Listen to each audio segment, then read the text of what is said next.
Who made the cut for the second tier quarterbacks? Will any of these guys end up being late round or undrafted gems to save your fantasy team? Let's find out.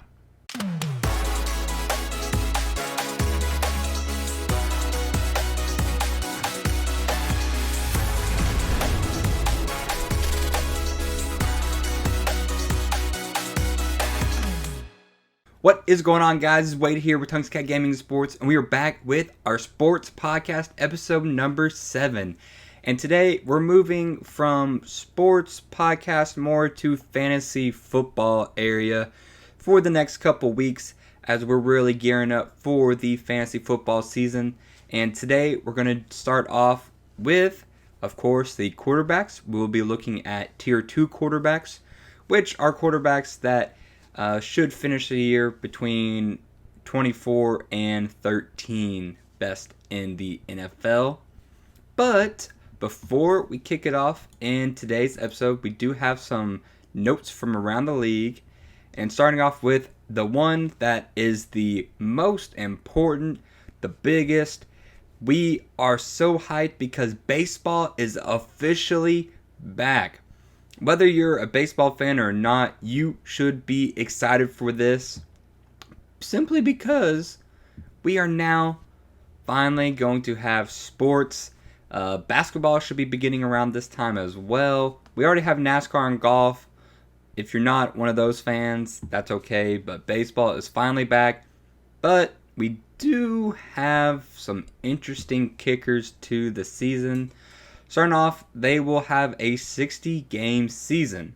So unfortunately, we can't get 82 games. Fortunately, we can't get 100 games, but we do get 60. There was a lot of talk we'd have less than 50.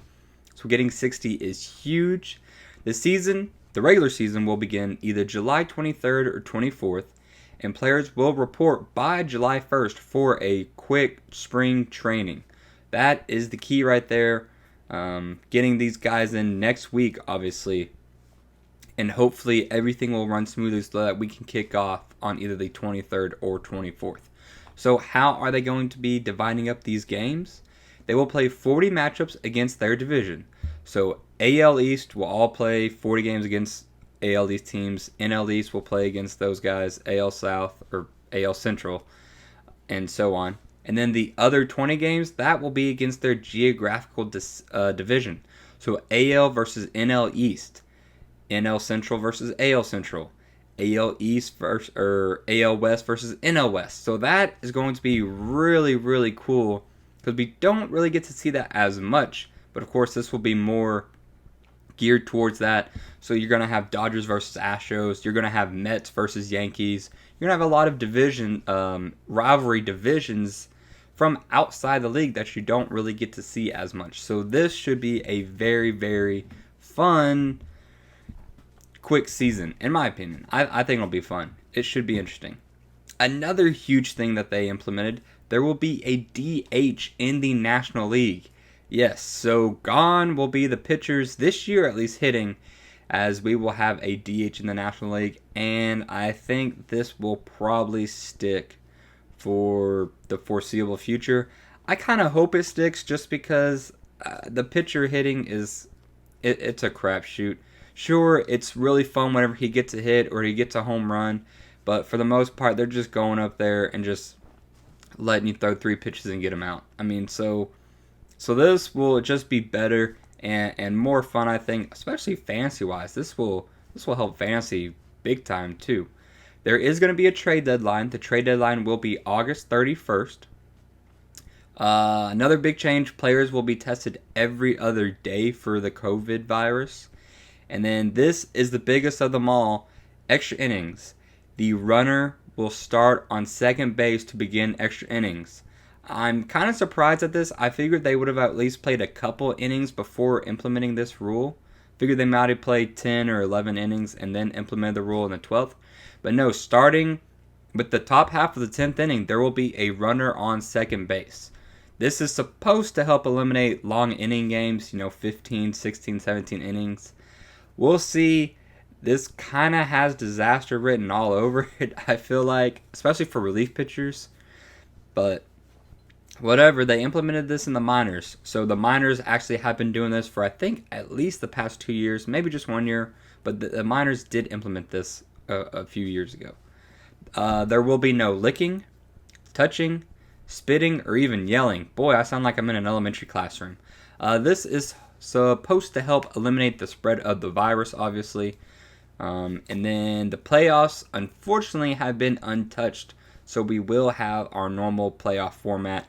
I was kind of hoping we have an expanded playoff because I think it would be more fun and would allow more fans to watch their teams. Because let's be honest, you're only going to watch 60 games if you get to watch 60 games.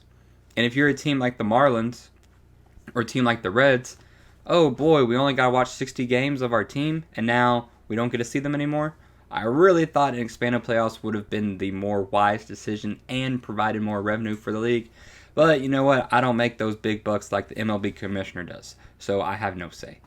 And then one key factor yet is there has been no official schedule released just yet. I will keep y'all updated when we do get a schedule release and let you know where to go to find where your team is going to be playing.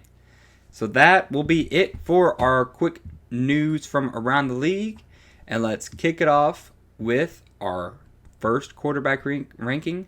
That is going to be number 24, Drew Locke. He is the quarterback for the Denver Broncos. So Drew was the second round pick in 2019. He went 4-1 as a starter last year and obliterated our Houston Texans. That was atrocious. And then he should be taking a big step forward if the offense is to click this year. So Locke went 4-1 as a starter last year, like I said, throwing for 1,000 yards, 7 touchdowns, and 3 interceptions. Sure, those stats don't knock you off your feet, but he did lead 2 game-winning drives, which is a huge confidence builder for any rookie, especially a quarterback. He is equipped with weapons and ready to take that big step forward as third-year wideout Courtland Sutton is truly emerging as a number 1 receiver and someone that can be counted on week in and week out. Rookie wide receiver Jerry Jeudy, who some believe was the best wide receiver in this year's draft class, should help immediately. Filling in that slot role, taking over what Emmanuel Sanders did, Jerry Jeudy should be excellent from the get-go. They also signed Melvin Gordon. Now, that doesn't really scream, greatness around him, but Melvin Gordon is a threat to catch passes out of the backfield, so it is someone to look at. They already have Phillip Lindsay, who has been an exceptional running back coming out of Colorado State as a 7th round pick, seventh round pick. And then they still have Royce Freeman, who isn't doing much, but is mainly just there for goal line and heavy situations. They also have Noah Fant, who will be entering his second year as well with Locke, and Fant will be looked on to be his bailout and a red zone target. I think Drew Locke, he will do just enough to squeak by as a quarterback too. I really wouldn't. Don't go out of your way to draft him or pick him up. But if he's got a good matchup, Drew Locke should be more of a guy who finishes towards the end of the year strong. Doesn't necessarily start off quick out of the gate, in my opinion. But he should be viable. Now looking at number 23 on our list, and actually Drew Locke's counterpart, that is going to be Daniel Jones, quarterback for the New York Giants. He was drafted in the first round in 2019.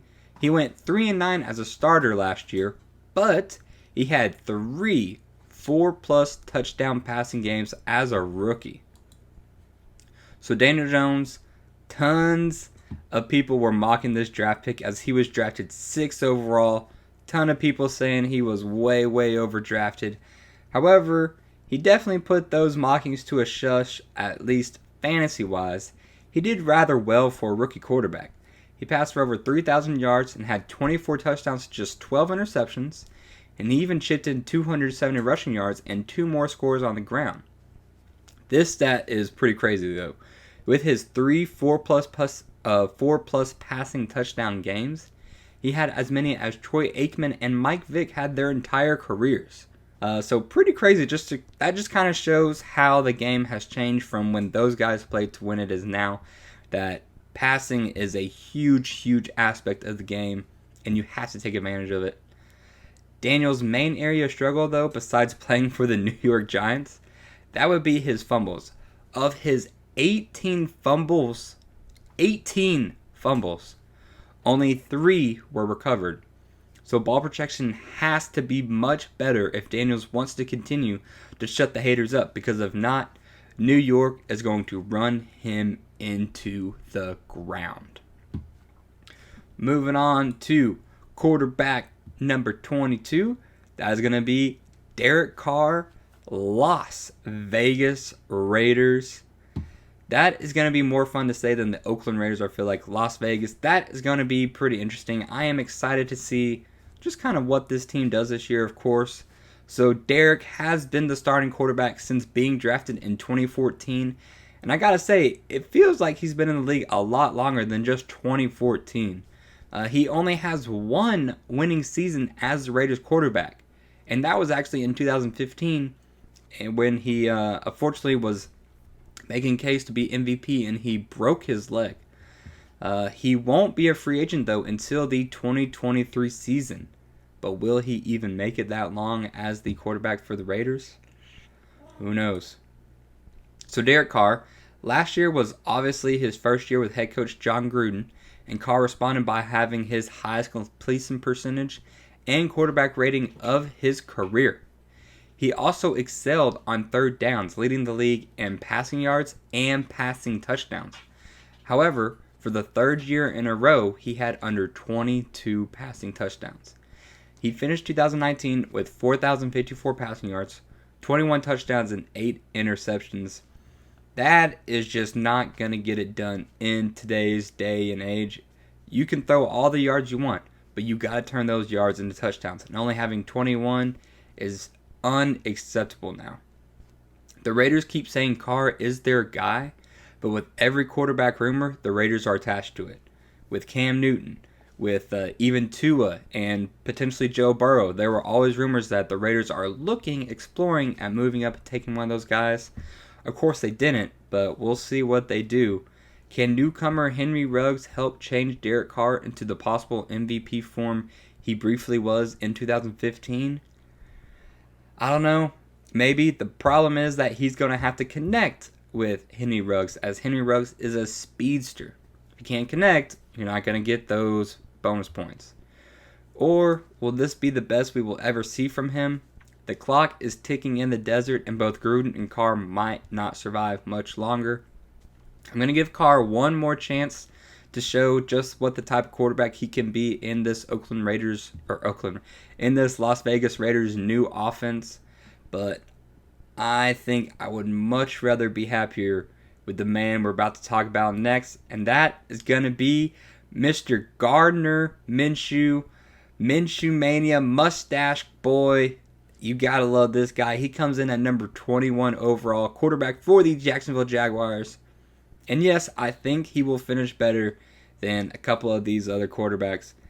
So let's find out why. So Gardner, he went 6-6 as a starter last year for the Jaguars. And this stat actually surprised me. I had to actually double check it, because I had no idea the Jaguars actually were decent last year. This just goes to show just how well Gardner did.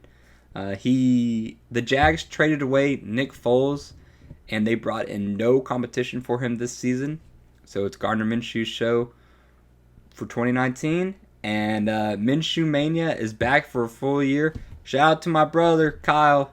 This is your boy right here. He's gonna lead you to the fantasy championship. Maybe. We'll see. So Gardner Minshew, he was drafted in the 6th round as an afterthought for the Jaguars, who were fresh off of giving Nick Foles a super mega deal. Minshew kept the season afloat, though, whenever Nick Foles went down to a broken collarbone.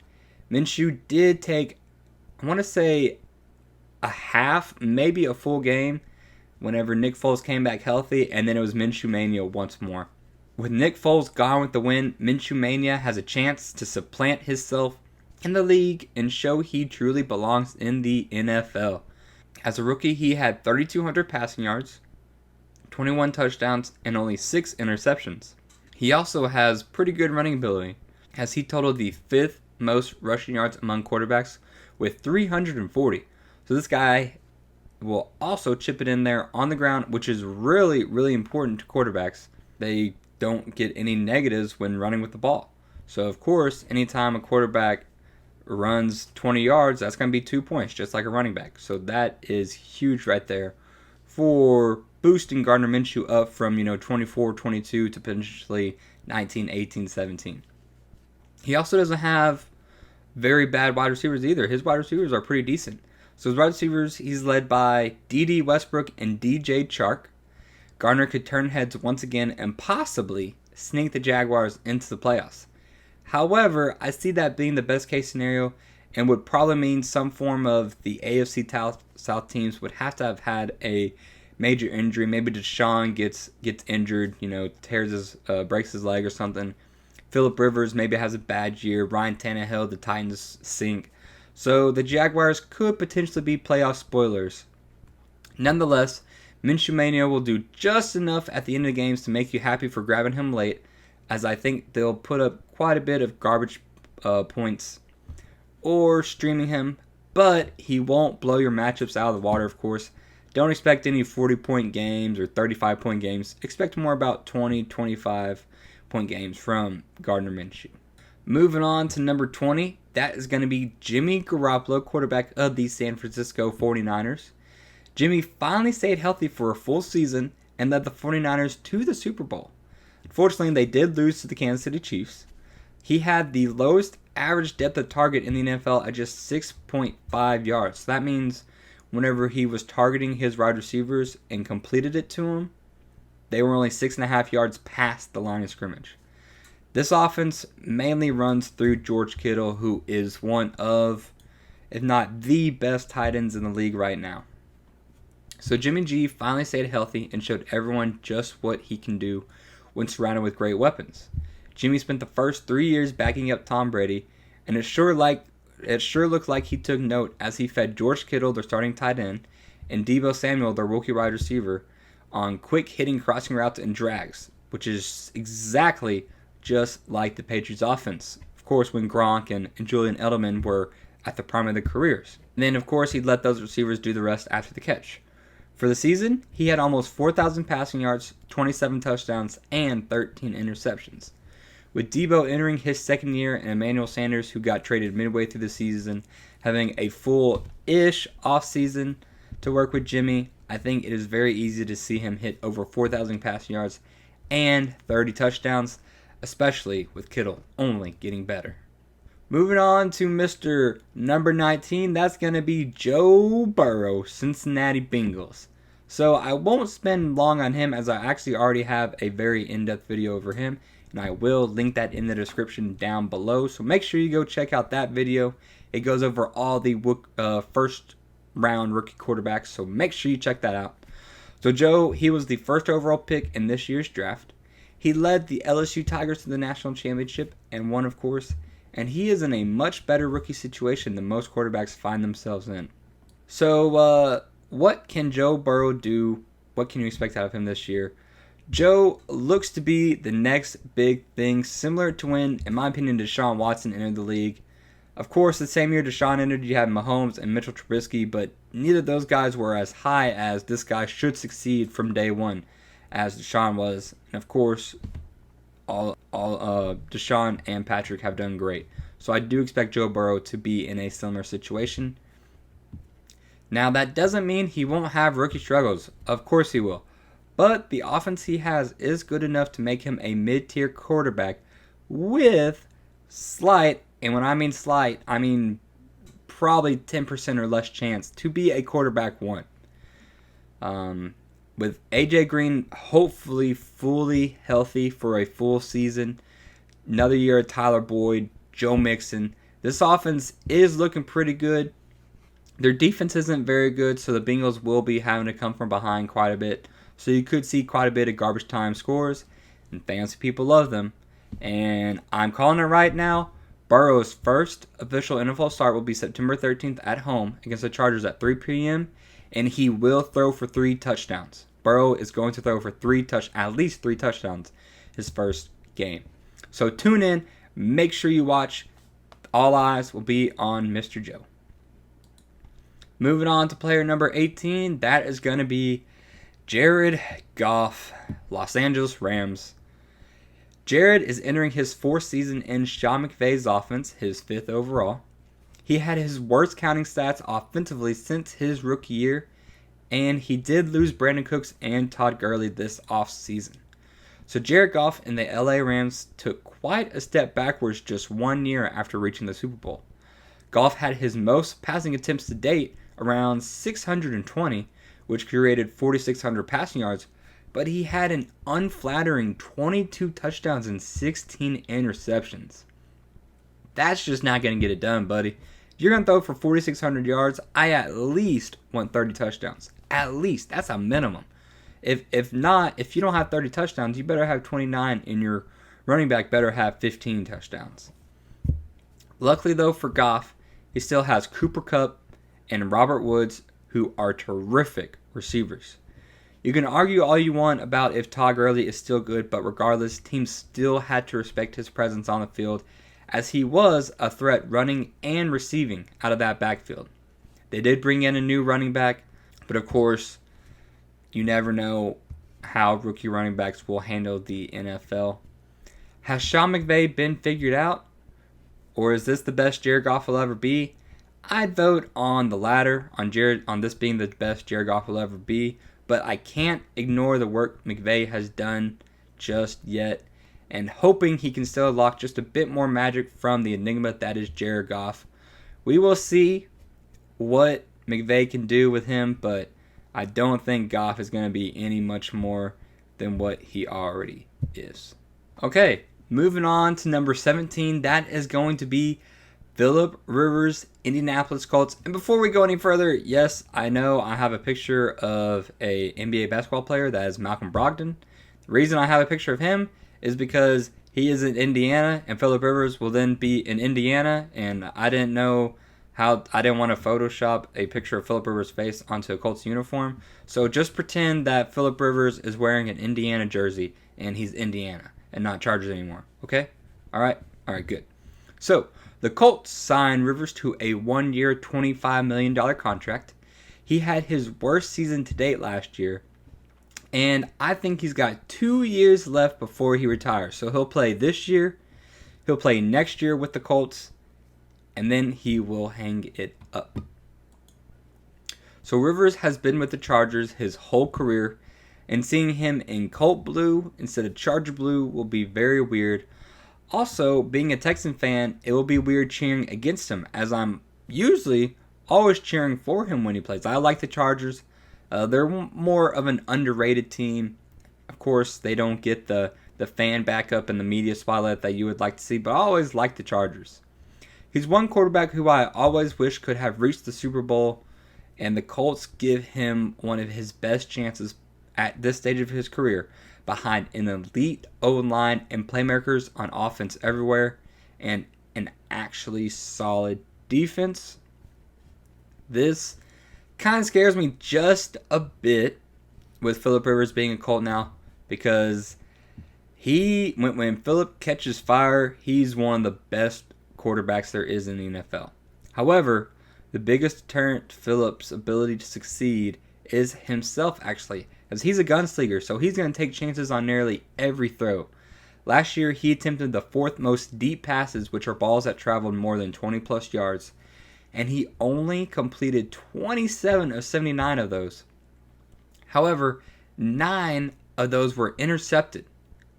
So, of course, he's going to force his situations all the time, but if the Colts can rein him in and look to check it down more, that will be the key for this Colts offense to succeed and Rivers getting his shot at a Super Bowl. And the Colts have a very, very good shot. I would be very nervous if I was an AFC South fan right now and Phillip begins the year going 3-1 with 7 or 8 touchdowns, because it's looking like they would probably be a team to be Super Bowl contenders. Moving on to player number 16, that is going to be Captain Kirk Cousins for the Minnesota Vikings. So Kirk, he spent the past 2 seasons with the Vikings. He signed a 2-year, $66 million contract extension and would be locked through the 2022 season. So keep an eye out on the Dalvin Cook situation, as that is really going to determine where Kirk Cousins finishes in these rankings or even begins. So I originally had Kirk Cousins a few spots higher up in the tier, so it's higher in the tier or lower, however you want to say it. So instead of him being 16, I had him around 18 or 19. But with the Dalvin Cook holding out, I decided to move him up just a bit. The main thing here limiting Kirk will be the trade away of Stephon Diggs. Quite shocking if you ask me. I had no idea there were any rumors of him even being traded. But the Vikings were able to grab Justin Jefferson, which will help alleviate quite a bit of that. Kirk has become an extremely accurate quarterback while on the Vikings, as he has completed 70% of his passes both years. Last year, though, he only had 3,600 passing yards, which was a drop-off of 700 yards, 26 touchdowns, which was less than 4 he had last year, and only 6 interceptions, though, which that was down from 10 the previous year. The Vikings did win 2 more games in the regular season and even won a playoff game with him playing this way. But of course, if Dalvin Cook holds out the entire season or midway through the season, Kirk is going to have to step up a little bit. Now, it's clear the Vikings want to run more, but it is important to point out last year that Adam Thielen struggled with injury. This did contribute to less passing yards, but I still think Kirk can bring enough week to week to consider spending a late round pick on him or a streaming option. Moving on to player number 15, that is going to be Baker Mayfield, Cleveland Browns. I actually have him higher than quite a amount of people do, but there's good reasons for that. So Baker struggled his sophomore year in the league. This will be his 3rd head coach in 3 years, unfortunately. And, saying it right now, hot take, the Browns will be in the playoffs this year. They will be playoff contenders. So Baker had a solid rookie year, and he finally gave the Browns some hope that they have been needing for decades. Unfortunately, things didn't go as planned last year, as the Browns went 6-10, and Baker had 3,800 passing yards, 22 touchdowns, and 21 interceptions. That is not going to get it done, especially when you have the wideouts that he has. Baker is entering a crucial season, as he has to show he can be the quarterback of the future. His wideouts in Jarvis Landry and Odell Beckham are great. Odell Beckham is one of the best wide receivers there is. Jarvis Landry is a slot machine beast, so he has to get the ball to him accurately. But there are character issues everywhere, and until they put them away, this team will continue to be a train wreck. You got Baker, who is cocky. Some people don't like that. I don't care. He's a quarterback. He's good at what he does, but you got to back up your play. You got Odell Beckham, who is out kicking field goals and throwing tantrums on the sideline. Odell, you got to rein it in, brother. You got to calm down. You are one of the best wide receivers. Just because you don't get 100 yards every game doesn't mean you're doing good. You're doing bad. You're doing good, buddy. Accept your 6 for 66 and 1 touchdown and move on. You got to win. You haven't even been to the playoffs, Odell. Got to do better. Baker, he will throw for over 4,000 yards and 30 touchdowns this year, and we will have this team fighting for the wild card the entire season.